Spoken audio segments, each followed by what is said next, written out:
खुलुमबाय बड'लेण्ड रादाब नायगिरि बयनिसिमबो मेष राशि देहायाव सानाय सुनाय जानो हागौ जेखि हाबा मावा मानो मेंनाय मोनगोन सांग्राङै सोलिनो राशिफोरखौ फरायथिनो लाबाय।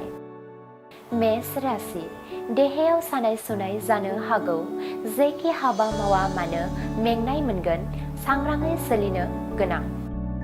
वृष राशि मोजां हाबा मावनायनि थाखाय मान सन्मान मोनगोन ओनसोलनि सुबुंफोरनि अनसायनाय मोनगोन गोसोआव गोजोननाय मोनगोन। मिथुन राशि बायजोआव ओंखारोब्ला सांग्राङै सोलिनाया गोनां जाब्रबथाय जानो हागौ गाज्रि सान।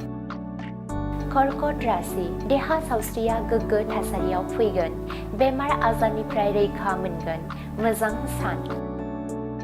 सिंह राशि मावनो लानाय खामानिया मोनसेबो जाफुंसारनाय नङा गोसोआव दुखु मोननांगोन साना गाज्रियै बारलांगोन।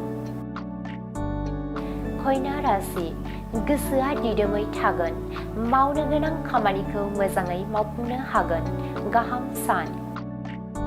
तुला राशि गोबाव समनि लोगोफोरजों लोगो मोनलायगोन बायदि खोथा सावरायलायनो मोनगोन गोसोआ गोजोन मोनगोन। वृश्चिक राशि रां बाहायनायाव सांग्रां जानांगोन गिदिर खैफोद नुजाथिनो हागौ दुखु गोनां सान। धनु राशि माबाफोर मुवा बेसाद गोमाजानो हागौ बायजोआव ओंखारोब्ला सांग्राङै सोलिनाया गोनां गाज्रि सान। मकर राशि आनजादाव उथ्रिसारनायनि थाखाय मान मोनगोन समाजनि नखरनि सुबुंफोरनि अनसायनाय मोनगोन साना गाहामै बारलांगोन। कुम्भ राशि जिउआव देरहासारनायनि फिथाइ मोनगोन जिउआव दावगानो खाबु मोनगोन रंजा खुसिनि सान। मीन राशि नखरनि जेंना जेंसिखौ लानानै जिंगा सिनांगोन गोसोआव दुखु दाहा जागोन हेंथा गोनां सान।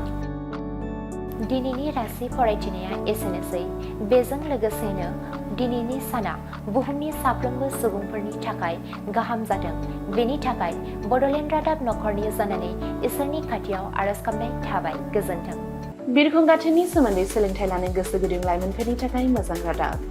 गोजान जायगाफोराव थांनानै गोबां रां खरसा खालामना सोलोंथाइ लानांगौनि गोनांथि गैलिया। दानिया उदालगुरि टाउन रामजानकि सकनि हटेल फामि पेलेसनि 4th फ्ल'राव बोसोरसेनि फोरोंथाइ होनो थाखाय लोगोआरि जाना आपग्रेड एभिएशन एकाडेमिया नोंथांमोननि थाखाय मोजां खाबु लानानै फैबाय। Cabin crew, ground staff, cargo executive, airport retail utility, airport management आरो हस्पिटालिटी मेनेजमेन्टनि थाखायबो इन्टारभिउ होनो हानायनि फोरोंथाइ होयो आपग्रेड एभिएशन एकाडेमियाव।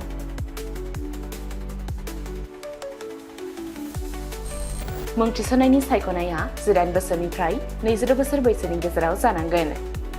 गोसो गुदुं बिजाथिफोरा सोलाद लानो थाखाय स्क्रिनाव होनाय जानबुं अनजिमा 96783 60226 आव कल खालामनो हागोन।